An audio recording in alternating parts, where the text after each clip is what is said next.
Hello mister cringe, இன்னும் ஒரு வீடியோவில் சந்திக்கிறதுல சந்தோஷமாக இருக்குது. குறிப்பாக இன்றைக்கு நாங்கள் எதை பற்றி கதைக்க போகிறோம்னு சொன்னால், இந்த வாகன விபத்துக்கள். 2025ஆம் ஆண்டு அதிகமான வாகன விபத்துக்கள் இடம்பெற்றிருக்கின்றன. இந்த 24 தொடங்கினத்தில் இருந்தே கொஞ்சம் வாகன விபத்துக்கள் இடம்பெற்றதா. ஆனால் 2025 மிகவும் அதிகமாக இலங்கையில் வாகன விபத்துக்கள் அடிக்கடி ஏற்படுகின்றன.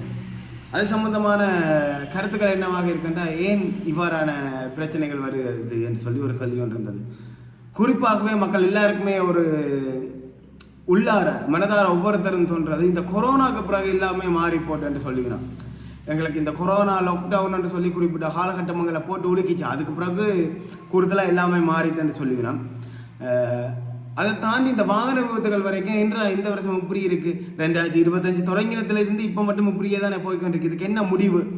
ஆறாவது இந்த பிரச்சனை இருப்பிலையும் ஒரு சில தரப்பாக்கள் என்ன சொல்லணும்னு சொன்னால், ஒரு விஷயத்தை மறைக்கிறதுக்காக இப்படி ஒரு விஷயம் கிரியேட் ஆகுதுன்னு சொல்லி, அதாவது ஒரு திரைப்பட பாணியில் யோசிக்க வலிக்கிட்டு இருக்கிறாங்க. என்னென்னு சொன்னால், ஒரு நாட்டில் ஒரு அரசியல் சம்பந்தமாகவோ இல்லாட்டி அதை தாண்டி மிகப்பெரிய ஒரு பிரச்சனை ஒன்று எழுகின்ற வேலையில் இப்படியான வீதி விபத்துக்களை திட்டமிட்டோ இல்லாட்டி ஏதாச்சும் ஒரு வழியில் ஏற்படுகின்ற போது அதை பற்றி மக்கள் கதைப்பினம் அதிகமாக, இல்லாட்டி எதிர்ச்சியாக ஒரு விஷயங்கள் நடந்தாலும் அதை நாங்கள் மீடியா மூலம் இதை ஓவர் எக்ஸ்பெக்ட் பண்ணி அந்த விஷயத்தை ஒரு இழப்பையோ ஒரு பிரச்சனையோ மறக்கணும்னு சொன்னால் அதை ஆறுதல் படுத்துறவர் அதை ஒரு பெரிய பிரச்சனையை கிரியேட் பண்ணிக்க இந்த பிரச்சனை சின்னனாக போகும்.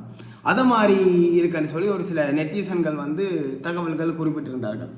அது எல்லாம் வருவோம். அதை தாண்டி இந்த வாகன விபத்துக்கள் என்று கேட்க இன்னும் ஒரு கேள்வி ஒன்று வருது. லைசன்ஸ் இருக்கிறார்கள் எல்லாருமே சாரதி ஆகிவிட முடியுமான்னு சொல்லி.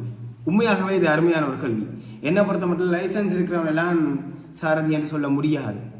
ஏனென்று சொன்னால், சாரதி கொண்டு ஒரு கொள்கை கோட்பாடுகள் இருக்கு, ஒரு நெஞ்சழுத்தம், ஒரு தைரியம் வேண்டும். எப்பேற்பட்ட சூழ்நிலையையும் தனக்கு பின்னால் ஏறி இருக்கிற அத்தனை சனத்தையும் யோசிக்க வேண்டிய ஒரு கட்டுப்பாடு ஒன்று இந்த சாரதிக்கு கட்டாயம் இருக்கின்றது.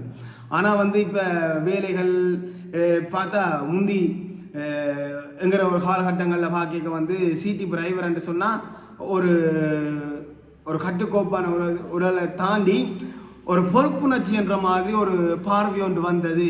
இப்போ சின்ன பெரியங்கள் எல்லாம் சிடிபியோரை வலிக்கிட்டாங்க. இதால் தான் விபத்துக்கள் அதிகரிக்கின்றன்னு சொன்னால் அதுவும் ஒரு பக்கம் இருக்கத்தான் செய்கின்றது. ஆனால் அண்மையில் எல்லாரையும் திரும்பி பார்க்க வைத்த ஒரு விபத்து, 24-23 பேருக்கிட்ட உயிர்களை காவு வாங்கிய ரம்பொரை பேர் ஒன்று விபத்து.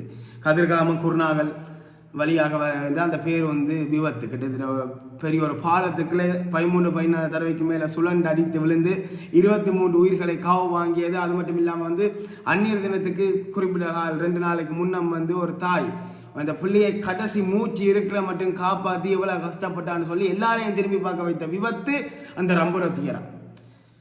பார்த்தீங்களா தெரியும். அதுக்கு அங்கால கொத்மலையில் ஒரு விபத்து ஒன்று நடந்தது. அதில் 17 பேர் அந்த ரம்புர விபத்துக்கு பிறகு 17 பேர் வைத்தியசாலையில் இருக்கிறாங்க. ஒரு டொல்ஃபின் ஒன்று கயசொன்ற பள்ளத்துக்கு விழுந்திருக்கு. இப்போ அடிக்கடி Kandy Colombo bus, Kurunegala bus, Yazhpanam Colombo bus, இப்படி ஏகப்பட்ட பஸ் அடிக்கடி விபத்தாக இருக்குது. இதை தாண்டி ஒரு கருத்து கணிப்பு ஒன்று வைக்கின்ற போது ஜனவரி மாதம் 1ஆம் தேதியில இருந்து மே 13ஆம் தேதி மட்டும் நாடு முழுவதும் இடம்பெற்ற வீதி விபத்துக்களால் 965 பேர் செத்திருக்கிறார். அதாவது 2025ஆம் ஆண்டு மட்டும், அதாவது இந்த வருஷம் ஜனவரி 1ஆம் தேதியிலிருந்து 13ஆம் தேதிக்குள்ள, ஜனவரி 1ஆம் தேதியிலிருந்து மே 13க்குள்ள 965 பேர் என்று சொன்னால் சின்ன பிள்ளை இருக்குது, பெரிய ஆக்கள் இருக்குது. இது சாதாரணமான ஒரு இழப்பு இல்லை, பெரிய இழப்பு. இதுக்கு கட்டாயம் என்ன தீர்வு? ரம்பொர துயரம் என்று சொல்லி 2 நாள் கொண்டாடினாங்க. அதுக்காக மே 18 மக்கள் இந்த உணர்வுகள் சம்பந்தப்பட்ட மாதிரி பதிவுகள் அடிக்கடி எங்களுடைய துயரங்கள், எங்களுடைய கஷ்டங்கள், வேதனைகள், நாங்கள் பட்ட இழப்புகள் எல்லாத்தையும் எங்கள் உணர்வுபூர்வமாகவும் ஆதங்கத்தோடையும் வெளிப்படுத்தி கொண்டிருந்தார்கள். அதை தாண்டி திருப்ப இப்போ ஒரு சில வீதி விபத்துக்கள் அந்த காணொலிகள் மற்ற எங்களுடைய வலைத்தளங்களில் காணக்கூடிய மாதிரி இருக்குது. ஸோ எதற்காக இந்த வீதி விபத்துக்கள் அதிகம் இடம்பெறுகின்றன? 2025 இவ்வளவு விபத்துக்கள் சொன்னால் இதுக்கு என்ன தீர்வு அரசாங்கத்திடம் உள்ளது?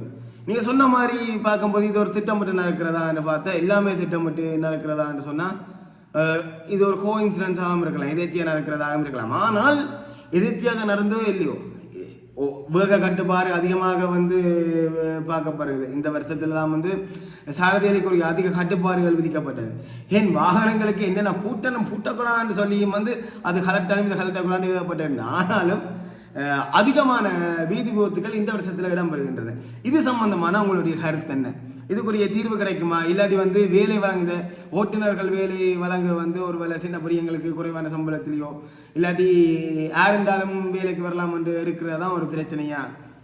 ஏண்டா சிறந்த சின்ன பிரியங்கள், அதாவது 20-22 வயசு பிரியங்களும் சிறந்த கொள்கை உரிய டிரைவர்மாரும் இருக்கிறாங்க, இல்லை என்று சொல்ல இயலாது. அதுக்கு அங்கால வந்து ஒருவேளை வேலைகள் கூட ஒரு லாபம் பார்ப்போம்ன்றதுக்காக நித்திரம் முழிச்சு அதிகமாக ஓடுற ஓட்டங்கள் தான் இதுக்கு காரணமா? இல்லாட்டி அதிவேகம் காரணமா? இல்லாவிட்டால் சன நெருக்கடி வாகனங்கள் இப்போ அதிகமாக வந்துட்டு கிட்டத்தட்ட 2010 இருந்த வாகனங்களை தாண்டி இப்போ இருக்கிற வாகனங்கள் மிக அதிகமாக இருக்கு.